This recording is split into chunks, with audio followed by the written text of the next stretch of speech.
all of that stuff we talked about leadership, like what am I supposed to do to build a trusting team? Well, I wish I could give you a list of 5 things. It's really, really hard to be a parent. It's much easier to be an uncle or an aunt or not have kids, right? It's hard, right? So why do it? You know, it's fun and exciting to try and beat our competitors, you know? But to have to face our own weaknesses every day, oh, that's exhausting. You know, existential flexibility, I'd rather not. I just would rather not, you know? So the reason this takes courage to completely change our mindset, A, about the game that we're actually players in, and how we want to approach these things, and do we want to shift our mindset in our organizations to prepare for the infinite game, to be organized for the infinite game. It takes courage because we're going to be swimming upstream in a world that is very finite driven. You know, the pressures on us are overwhelming from Wall Street or our own egos or from internal incentive structures or our bosses, whatever it is. The pressures are overwhelming for us to play the finite game. And so how do you stand up to massive external pressure? Courage. And courage is something that comes from relationships. You know, it's external. A world-famous trapeze artist would never attempt a brand new death-defying act for the first time without a net. They would never do it. So why do we think that we could do something difficult without external support too? I've had the opportunity to meet real heroes, people who've risked their lives to save the lives of others with the belief that they were going to die, and they didn't. And when asked, why did you do it? They all say something similar, which is they would have done it for me. It's external.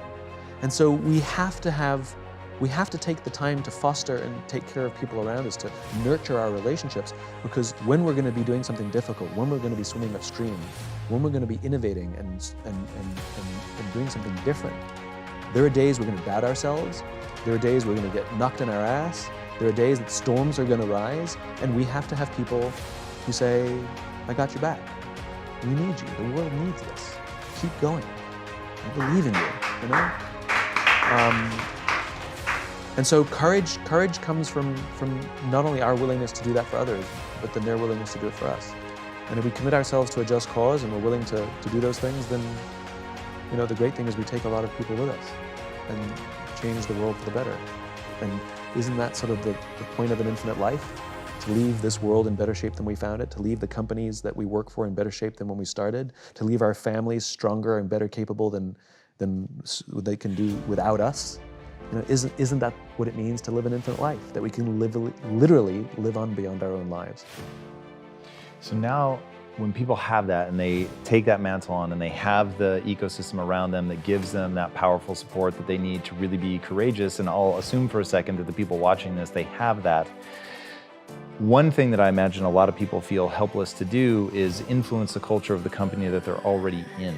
So what is your advice for somebody that's in a company that they don't have an infinite-minded culture? Don't be there? No, don't try and influence that which you cannot influence. Don't control that which you cannot control. You know, an infinite mindset means that is something I can't do, but I can influence and take care of the people to the left of me and to the right of me. I can take care of the people who work for me. I can even take care of the person I work for.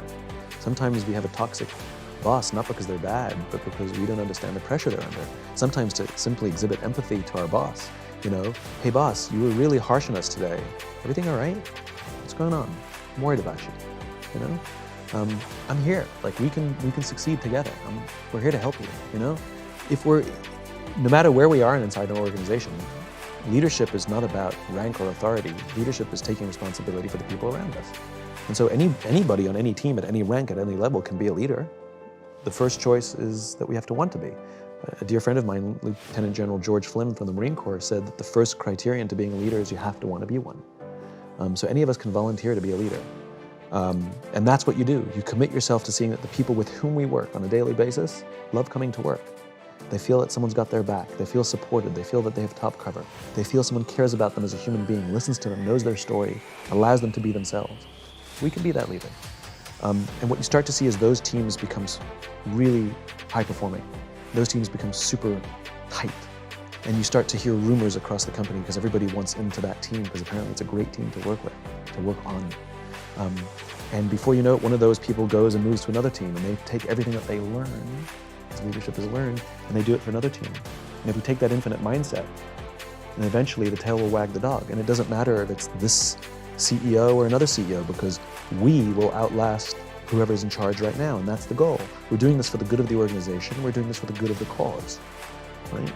And the tail can wag the dog. I love that. I think you've got your finger on something so important right now, and I can feel this shift. I can feel that there's a shift happening, but they need the words to understand it, and I feel like your book delivers that. And to me, it was when you were explaining that the breakthrough moment for you was when you read about infinite games, and suddenly you had the lexicon with which to conceptualize all this. And I feel like what your book is delivering on is giving people the framework with which to understand it. I can't remember where I saw this, but there was something that said, oh, there's this color, a shade of blue that's been lost forever, not because it doesn't exist in waveforms of light, but because we don't have a word for it. And because we don't have a word for it, we can't conceptualize it. And thusly our brain just shunts it off into one of the colors that we do have a name for. I thought, whoa, that's so powerful and so true and so accurate to the way that the brain works. And reading the book, that's what this felt like. It was like now people are going to be able to talk about it in a way that's going to let them conceptualize what a company culture can be, the way that the company can be driven by something bigger than the profits. It gives them that organizing principle. I think that's so incredibly powerful. Thank you, I appreciate that. And I agree, and I mean, that's what happened for me, which is I found words for the discomfort I had. I had words for, when people called me naive and said, you don't understand how business works, I didn't have a response because I didn't have words, I just had a feeling. And they had more success than me and they had more power than me, so I didn't say anything. Call me old-fashioned. I'd like to work for a company that outlasts me. I'd like to work for a company where I can feel like I can be myself when I go to work. I'd like to work for a company where I feel that my boss actually cares about me like I'm a human being, rather than just a number on a spreadsheet. Where can people find more about you? Where can they engage in this movement? All the usual places. The interwebs and the LinkedIns and Facebooks and Twitters and Instagrams and all those things. I think the question is, when people say, how do I join the movement? How do I be a part of it? I always ask people the same thing, which is be the leader you wish you had. Become a student of leadership. Study it, read about it, watch things about it, practice it every day. Like be a parent, like join the movement means I'm going to take care of my team. Sometimes I'm in a leadership position and sometimes I'm not, and it doesn't matter. I'm going to practice leadership.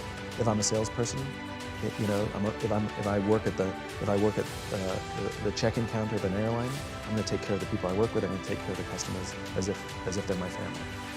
Like practice leadership, learn about it, study it, because I do these things because I recognize I'm just a piece of a jigsaw puzzle. It's one of the reasons I wanted to come talk to you on camera.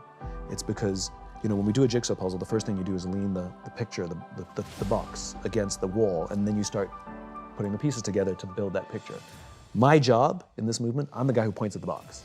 Right? I'm the one who's pointing at the picture, maybe pointing out a couple of the pieces and where they go, but I need lots of people to join me. We need lots of people to join us, who say, I have a piece of the puzzle. I'm willing to lead this way. I'm willing to abandon Milton Friedman ideals and do something bigger, something more. Live with an infinite mindset, lead with an infinite mindset, and put their piece down and say, how can I help build that vision? We need the army. And so how people can engage in the movement is actually practicing all this stuff. More than anything else, that's what we need. What's the impact that you want this book in particular to have?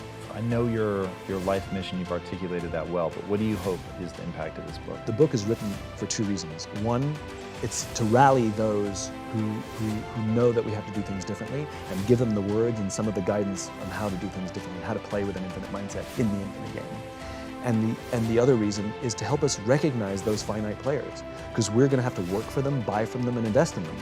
And it's okay if they're finite-minded, but we have a right to know.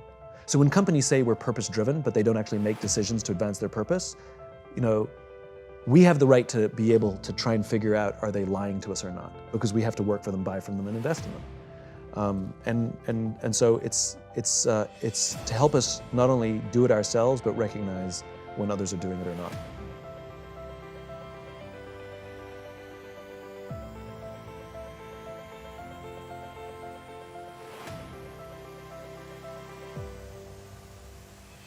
Life is hard. See, it's hard when you 49 years old, been working on a job for 17 years, and they come in and tell you you're finished and give you 1 week severance pay. And you got to start all over again. It's hard when you're married and raising children and your children are crawling and your husband dies unexpectedly. It's hard handling just the tragedies of life. It's hard when you're working on something and you put everything you have in it and it doesn't work out. You lose your money and other people's money. It's hard. It was rough when I lost my job and I could not find a job. It was humiliating and embarrassing, borrowing money, and then I couldn't pay the money back when I told them I would. That's rough. How people look at you, how they respond to you. It's very hard. It's humiliating. Here's what I discovered that happens to you in life, that you will go through things, and while you're going through them, you can't understand why it's happening to you.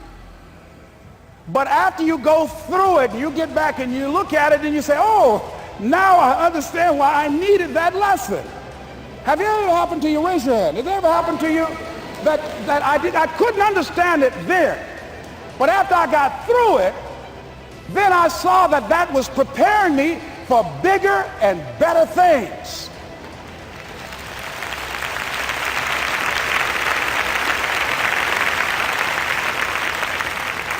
That as you go through the challenges of life and you look at it and embrace whatever comes to you, don't run from it.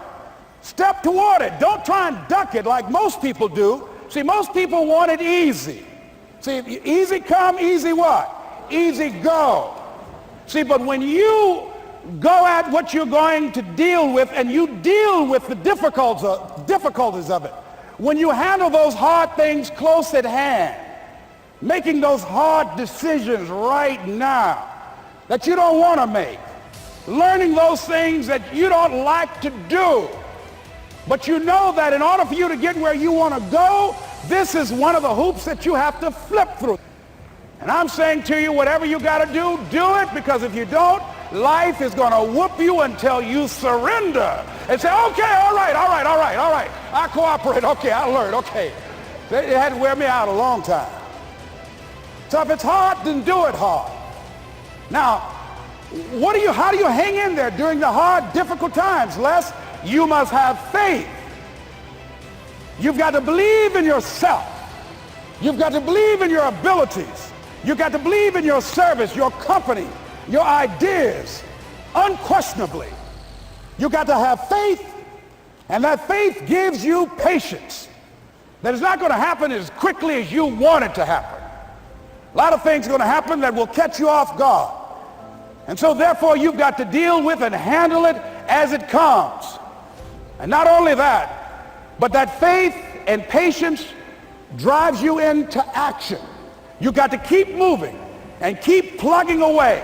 I can see people coming out talking to a guy out there watering and fertilizing the ground that's not showing anything. Hey, what you doing? You've been out here a long time, man. And the conversation in the neighborhood is, you growing a Chinese bamboo tree, is that right? Yeah, that's right. Well, even Ray Charles and Stevie Wonder can see ain't nothing showing.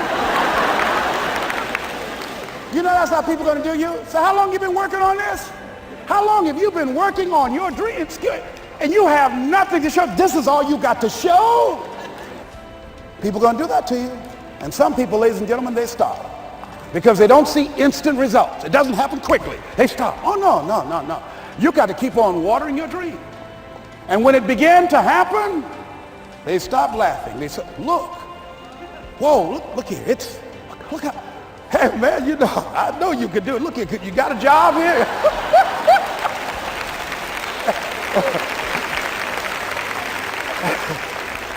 See, during those hard times, we didn't know how you're going to make payroll. During those times when you failed and things didn't work out, they were nowhere to be found. But You know what I discovered? When you're working at your dream, somebody said the harder the battle, the sweeter the victory. Oh, it's sweet to you. It's good to you. Why? See, when it's hard and there's a struggle, see, what you become in the process is more important than the dream. That's far more important. The kind of person you become, the character that you build, the courage that you develop, the faith that you're manifesting. Oh, it's something that you get up in the morning, you look yourself in the mirror, you're a different kind of person. You walk with a different kind of spirit. And people know that you know what life is, that you have embraced life. You knew it was hard, but you did it hard.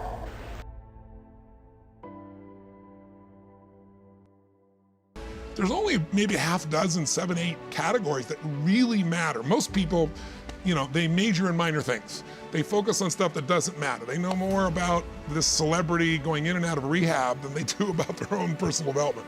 But I look at and say, if you look at your body, where you're starting, without that, everything else is out the door. You don't want to be richest man in the graveyard. That's not going to do it. If there is energy, if there's vitality, if there's strength, it's going to show up in your relationship. It's going to show up in your business, show up in your life. That's an area you got to master. You can't dabble. It's too important. Emotions are everything.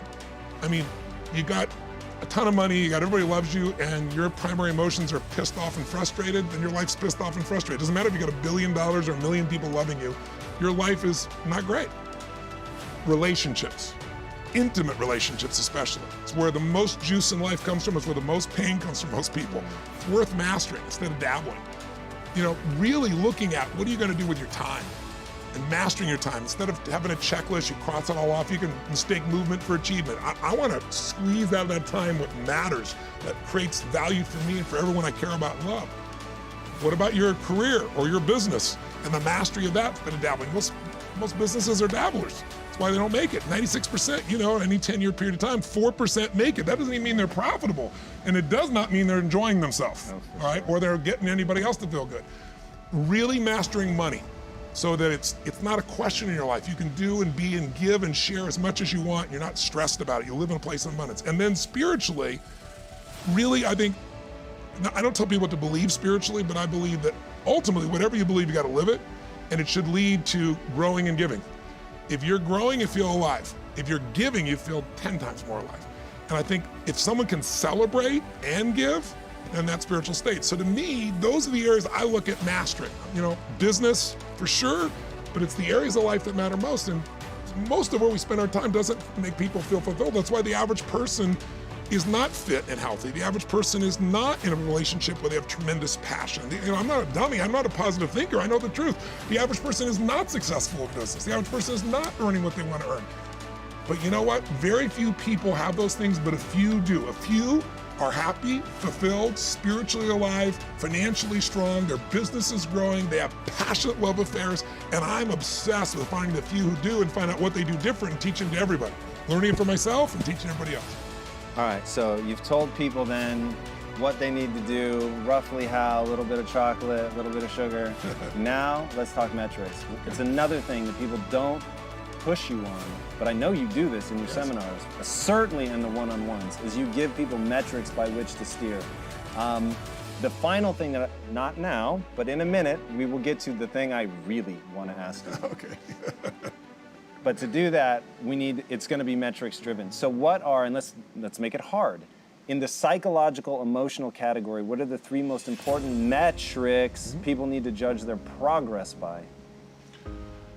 Well, in the psychological realm, everyone's going to measure themselves differently because everyone values things differently. Some people value success or significance. Some people value love more. Some value just basic levels of certainty. So when I look at the specific metrics, I really look at metrics of what are the things that need to be measured to know if your life is going to work or not. So I look at it as our whole lives are guided moment to moment by the state we're in. Learning how to change your state, not bullshit, not fake, but to go from pissed off, frustrated, freaked out to back in your center, or creative, or determined, or something that's going to move you forward. It's going to create a better quality of life for you and others. That's a critical skill set. So moment to moment, our life's controlled by our states. If you're in an angry state, you're going to respond differently than if you're feeling playful. But what controls those states long term is your model of the world. your worldview. And I look at that as having, as a metric, 3 things that I look at. I look to see first, what are the targets you're after? The target is, everyone has different goals and dreams and desires, but as I traveled around the world to 100 countries, I started going, holy shit, I'm seeing the same problems. What's underneath it? I began to see that there are these same 6 human needs that we all have, the same needs. We all have a need for certainty, that we can avoid pain and we can have some pleasure, some comfort. We all need uncertainty. We need variety, or we feel dead inside. If you're totally certain, you're bored. If you have total variety, you're like freak out. And it's not a balance. It's learning which of these you need more as a person. Everyone's developed a different set of values in that area. The need for significance, to feel unique, special, important. The need to feel loved, the need to grow, and the need to contribute. Some people value certainty at the top of their list. That's their center of their target.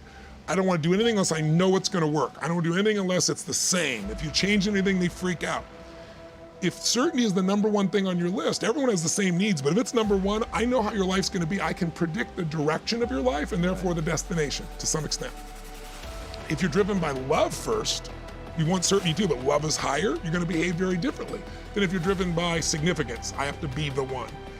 Your experience in business was trying to be significant by making enough money and being successful enough that you would feel what you really want, which is that feeling of love, what you call,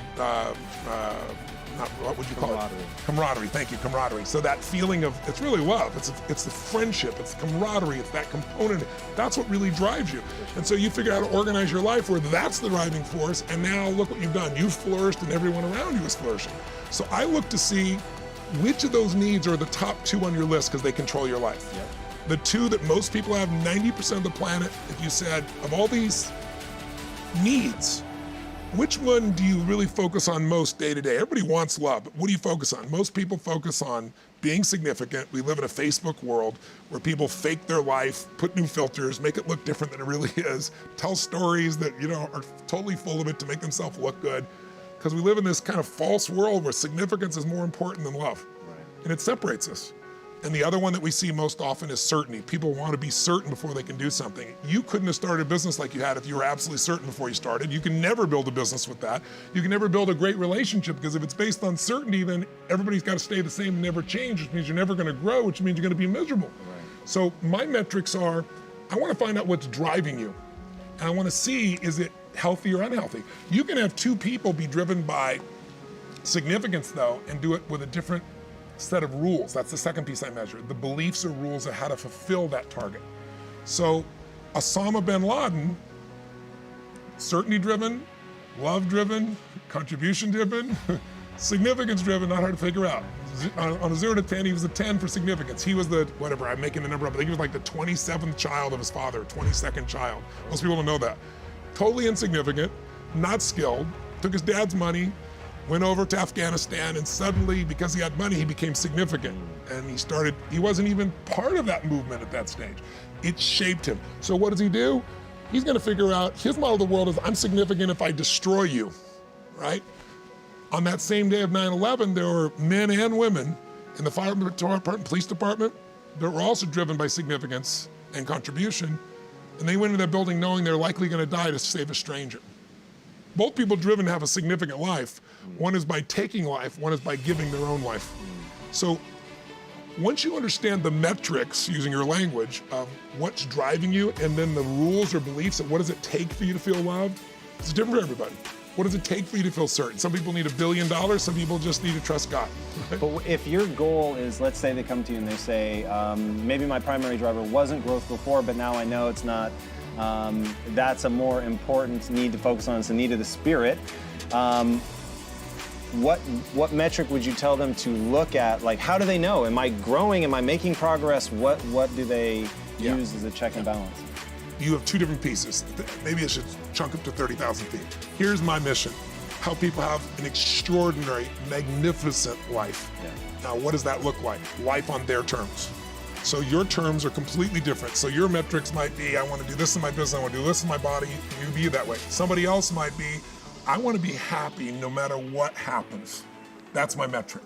I want to literally be honest that when I start to feel any form of suffering, I kill it like a dead bug and I crush it and I'm back into a beautiful state. But you've said if you can't measure it, you're not going to get any better at it. So how do you measure I totally something agree, but like you that? can measure it. You can say, how often am I, like, for example, a happy state, 0 to 10, where are you? If I said right now, how much enthusiasm's in your body, 0 to 10 right now, what would you say? 10. So you can measure and say, I'm not gonna drop below an 8 in my life unless I'm frickin' sleeping or I'm deciding I'm gonna rest. This is where I wanna play my game. So it's different for everybody. Sure. But I wanna be more clear about something. An extraordinary life is life on your terms, and there's 2 parts. Part 1 to have an extraordinary life is mastering the skill of the science of achievement. How do I take what I envision and make it real? And how do I do that quicker, faster, better, easier? The ability to manifest what you come up with and make it real, like you've done with your company, Yes. that's a skill set. I spend an unbelievable amount of time helping people do it faster, quicker, better, showing them the shortcuts, teaching them the strategies, modeling what works so you can save yourself a decade. But I would submit to you that having done this for 38 years with, 50 million people at this stage, I can tell you that the science of achievement, there are a lot of people that are damn good at that, and they still don't have an extraordinary life. They have an extraordinary life. You see it as extraordinary, but I get the phone call from the multi-billionaire who tells me he wants to do this thing on his business, but what he really find out is he's miserable as hell, and he's hoping somehow I'm gonna rub off on him on that side too. And so I give him what he asked for, the change in his business, but I also give him what he needs, which is the change inside of him.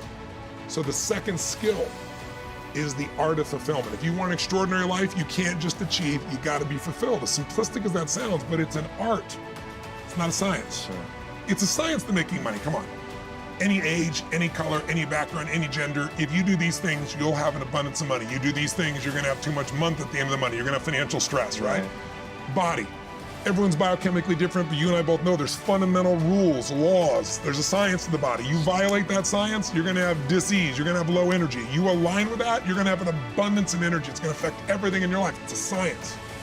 Fulfillment's not like that.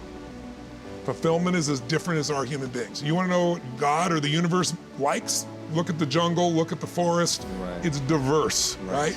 So most people think, well, I wanna get that, because they've been modeling somebody else, and that might work on how to achieve something. It'll never work for what to fulfill you. How many people you know, like you, got what you thought you wanted and you weren't fulfilled? Right. And that, I always tell people, success without fulfillment is the ultimate failure. The ultimate failure, because if you go at something and you fail and you're an achiever, you don't fail. You go, I learned something, I'll just try something else. I'm gonna still get there. But when you succeed and you're not happy, you're technically screwed. It's just like, what are you gonna do? So, a perfect example of this, I mentioned in the seminar you were there because it hit me about a year and a month ago, we lost what I consider a national treasure, Robin Williams. And I asked people, how many of you love Robin Williams? Everybody raised their hand all around the world, right? He made people laugh, people were touched by him. So how good was he at the science of achievement? I mean, he wanted to be a great comedian and make the whole world laugh, he did. He wanted to have his own TV show, he did. He wanted the #1 show, he did it. He wanted to make movies, he did. He wanted to have an Academy Award for not being funny. Dramatic, and he did it, right? He did it, yeah. He said he wanted a beautiful family. He achieved everything, and he hung himself. That's crazy. And I know recently someone's saying, well, he had dementia, he had drug abuse, he had alcohol abuse through most of his life because he made everybody happy but whom? Himself. That's the ultimate failure. So if I had no other message to offer your viewers, and you let me give it to them right now, I'll tell you what I believe. I believe our lives are controlled by one force, decisions. I certainly believe in force greater than myself, call it God if you will, grace, whatever you want to call it, the universe. But I also believe it gives us choices. And the decisions we make control us much more than the conditions we meet. It's not the conditions, it's your decisions. Decisions of what to believe, decisions of what to do, decisions of what to give. I say to people, think about, look back 10 years ago, 5 years ago, 15 years ago, and think of a decision you made. That if you would have made a different decision, you'd have a totally different life today. Better or worse, I don't know, but totally different. Right. In your case, if you'd stayed doing what you're doing, you'd have a lot of money and still been miserable, right? And probably your great lady over here would be feeling miserable because she loves you so much and she'd be feeling your misery, wanting to figure out what to do. But you made that decision. The most important decision you can make above any on the face of the earth is deciding that no matter what happens in your life, no matter what happens, you're gonna live in a beautiful state. And what the hell does that mean? It means that you're not gonna suffer. It means a beautiful state is that you're going to be happy, but that's only one. Or you're going to feel creative, or you're going to be passionate, or you're going to be in awe of something, or you're going to feel love. Any state that's a beautiful state is really the core essence of who you are without fear, right? All of our suffering as human beings, and I deal with people all the time. I mentioned to you off camera, 2 people I coached yesterday. One's a presidential candidate, and the other one is a rap superstar, right? Both on the same day. And without naming any names, people that have everything, by your point of view, most people's point of view, they have the fame and they have the love and millions of people love them and they have great economics, financial freedom, and they have homes and they have the fashion, they have everything, they're the shit. I can't tell you how many of them are miserable. The majority are miserable. I'm not bullshitting. I'm the one who gets the phone call from them. The vast majority. When I say miserable, they're so used to it, some of them don't even realize they're miserable, but most do. They get in a place where it's like, how do I keep this up? How do I keep outdoing myself? How do I, I built these 32 companies, how to keep all 32 going and make them all grow every single year. And that's not how life is, right? And then they worry about what will people think, what will they do? So the decision to say, I am not gonna suffer, that if suffering arises, pain's one thing, suffering's another. Suffering is when you're like, I'll give you an example. A friend of mine is a very famous Indian industrialist and billionaire guy. And he just recently took a sport in India that's been around 2,000 years that almost every village child plays, and he turned it into a professional sport. No one had ever made a professional sport 2 years ago. He invested, I don't know, I'm making the number up, $20 million in it.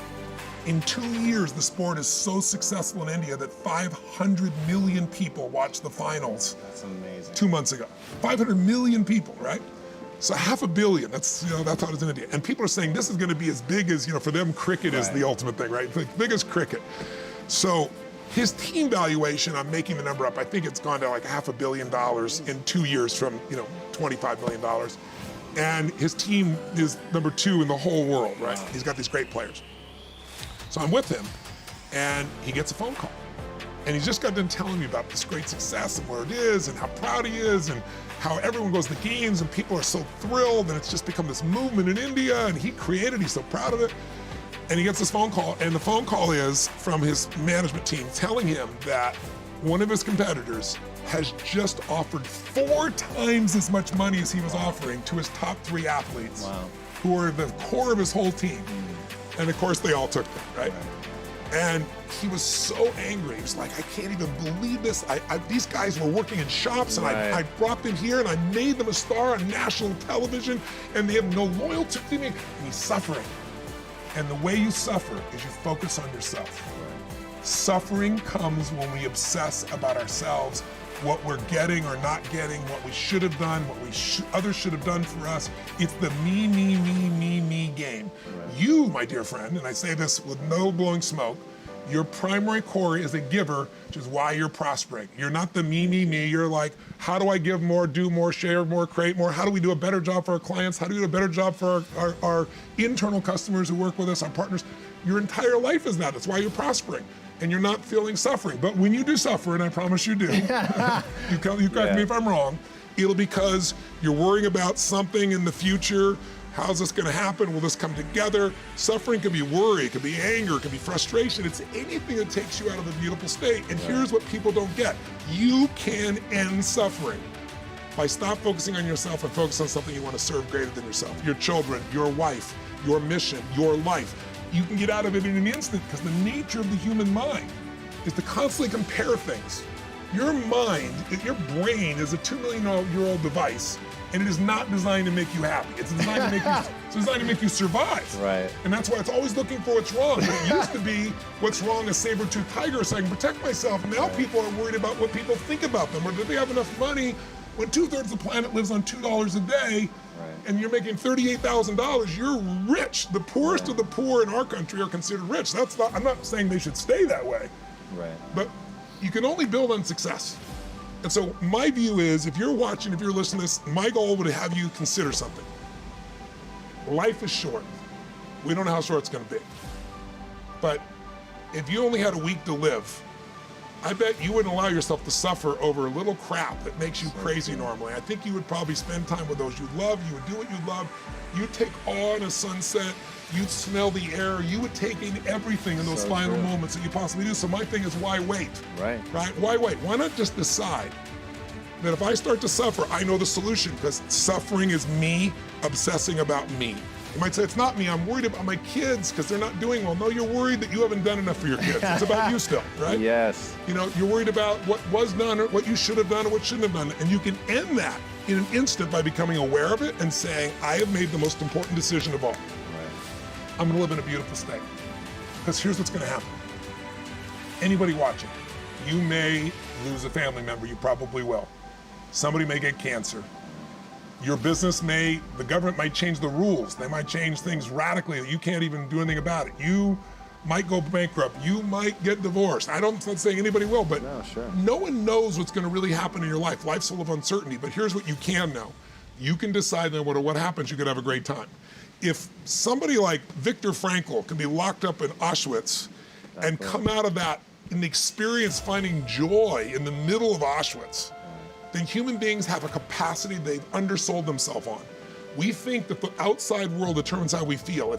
If people have to behave a certain way, if your husband or your wife or your kids or your coworkers or whoever, your boss, has to behave a certain way for you to be happy, and if they don't, you're unhappy, then you're always gonna be unhappy, because the more people around you, the more they're gonna change that, because they're all human, right? And if you have to be a certain way to be happy, you're gonna violate it too. So my invitation is, as great as it is to achieve, more important to enjoy. And if you can enjoy every moment in that state, when you're feeling loving and playful and passionate and curious and awe, you treat other people 100 times better than when you're feeling frustrated, pissed off, overwhelmed, worried, stressed, or feeling sorry for yourself. You're gonna be a better parent, you're gonna be a better lover, you're gonna be a better business person, you're gonna have a better life. So my soliloquy is, decide. Decide today.